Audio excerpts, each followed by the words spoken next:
যে বাড়িতে কুকুর থাকে, শখের বশে কুকুর পালে কেউ, সেই বাড়িতে আল্লাহর রহমত নিয়ে ফেরেশতা প্রবেশ করে না। তার নবী করিম সাল্লাল্লাহু আলাইহি ওয়াসাল্লাম নিষেধ করেছেন। এবং কুকুরের মধ্যে কিছু কিছু কুকুর আছে শয়তানের সুরত ধরে আসে। আপনারা দেখবেন হাদিসে যেটা নিষেধ আছে ওইটা আরো বেশি করে। পশ্চিমারা বিড়ালও পালে, কিন্তু বিড়ালের চেয়ে কুকুরের সাথে দুস্তিতে একটু বেশি, কারণ হাদিসে নিষেধ আছে, এই জন্য শয়তান ওটা আরো বেশি করে করায়, ক্ষতিগ্রস্ত করতে চায়।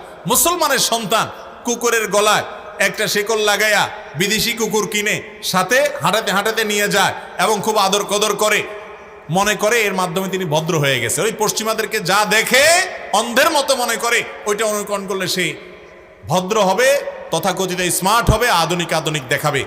এরা হলো সবচাইতে বেশি পশ্চাৎপদ, এরা হলো সবচাইতে বেশি বিবেককে অন্যের গোলামি করে নিজেকে গোলামের জিঞ্জিরে আবদ্ধ করে ফেলেছে। মুসলমানের জন্য